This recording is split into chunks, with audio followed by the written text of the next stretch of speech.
আসসালামু আলাইকুম এভরিওয়ান। গত কিছুদিন আগে আমি আপনাদের সাথে শেয়ার করেছিলাম সৌদি আরবের যে লোকজন পাঠিয়ে দিতেছে এই বিষয়ে। তো ইদানিং প্রায় ১,০০০ লোকজন সৌদি আরব থেকে দেশে পাঠিয়ে দিছে, মানে বাংলাদেশে পাঠিয়ে দিছে। তো ওই দেশে আপনার সৌদি আরবে বর্তমানে ইলিগেল যত লোকজন আছে, যত শ্রমিক আছে, অ্যাকচুয়ালি ইলিগেল ওয়ার্কার যারা আছে তাদেরকে ধরতেছে, গ্রেপ্তার করতেছে, জেলে বন্দি করতেছে এবং সময়ে সময়ে ধাপে ধাপে তাদেরকে দেশে পাঠিয়ে দিতেছে। তো অ্যাকচুয়ালি এগুলা শুধু বাংলাদেশি নয়, বিশ্বের অন্যান্য দেশ থেকে যারা যাইতেছে সৌদি আরব ইলিগেলি যারা আছে বা যারা ওইখানে ট্যুরিস্ট ভিসা ভিজিট ভিসা দিয়ে গিয়েছে সেখানে রয়ে গেছে। তো এই ধরনের লোকজনগুলা যখন সৌদি আরবে আপনারা অনেক ভিডিওতে অবশ্য দেখছেন সৌদি আরবে কাজের সংকট, বর্তমানে ইলিগাল যারা আছে তারা কাজ করার জন্য ঘুরতেছে, কাজ পাইতেছে না। তো এই ধরনের ইস্যু হইতেছে যখন আসলে লোকজন শ্রমিকের ইলিগাল শ্রমিক বাইরে যায় তখন যে পরিস্থিতি হয় সেটাই আর কি। তো প্রশাসন এইদিকে অ্যাকচুয়ালি নজর দিচ্ছে।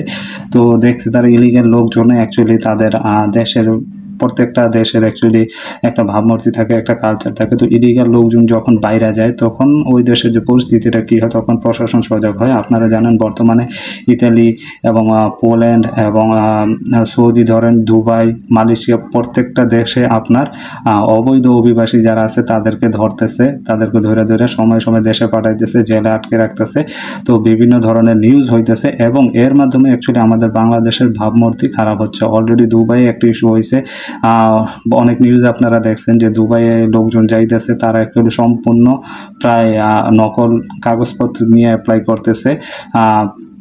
লোক হয়েছে আপনার টেকনিশিয়ান, ডাক্তারি সার্টিফিকেট বানায় দুবাই গেছে। তো এই ধরনের ইস্যু যখন হইতেছে তখনই তারা ভিসা বন্ধ করে দিচ্ছে এবং ভিসা বন্ধ করে দিচ্ছে, লোকজন ধরতেছে, গণহারে লোকজন ধরতেছে, ধইরা দেশে পাঠাই দিচ্ছে। তো ইদানিং একটা ভিডিওতে আমি দেখলাম এয়ারপোর্টের একটি ভিডিও একজন শেয়ার করছে, এক বাংলাদেশি ফরেনার ভাই, দুবাই থাকে উনি।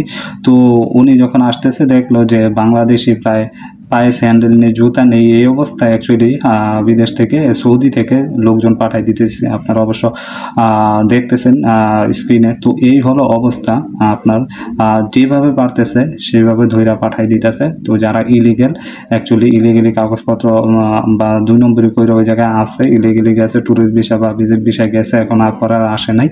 শুধু সৌদি আরব না, আরব আমেরিকা সহ বিভিন্ন দেশ থেকে অ্যাকচুয়ালি ইউরোপের বিভিন্ন দেশে এই ধরনের ইস্যু হইতেছে। অ্যাকচুয়ালি বাংলাদেশিদের যে অবস্থা হইতেছে অনেক, এই সব পরিস্থিতির কারণে অ্যাকচুয়ালি বাংলাদেশিদের ভিসা অ্যাপ্রুভাল করতেছে না অনেক দেশ।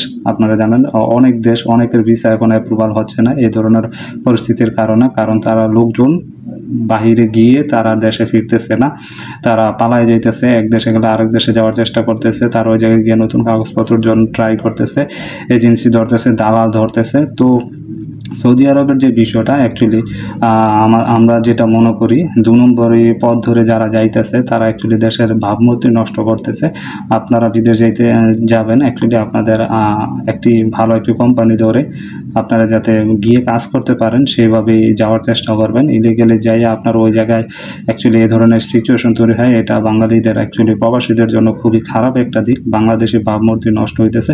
শুধু এটা না, অলরেডি অনেক ধরনের নিউজ হয়ে গেছে, আপনারা অনলাইনে অবশ্যই দেখতে পারেন। অনেক দেশে ভিসা দিতেছে না এখন।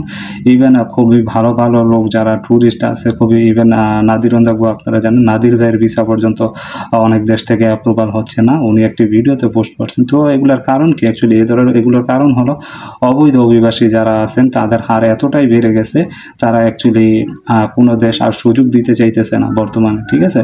তো সৌদি আরব প্রবাসী যারা আছেন তারা অ্যাকচুয়ালি এখন তাদের জন্য একটু খারাপ সময়, কারণ গণহারে পাঠাইতেছে। ইভেন আপনার এয়ারপোর্টে যারা আসতেছে তারা অলরেডি বলতেছে আরও 5,000 জন জেলে আছে, অর্থাৎ কি মনে হইতেছে তাদেরকে অলরেডি গ্রেপ্তার করছে, তাদেরকে সময় সময় ধাপে ধাপে দেশে পাঠাই দিবে। 1,000 জন প্রায় পাঠাইছে, তাদেরকে দেশে পাঠাই দিবে। তাদের নিজের মুখে তারা বলতেছে যে যেভাবে ধরছে সেভাবেই দেশে পাঠাই দিছে। তো এই ধরনের পরিস্থিতির শিকার যাতে আমাদের না হতে হয়, তো আমাদের অ্যাকচুয়ালি লিগ্যালভাবে যাওয়ার চেষ্টা করতে হবে।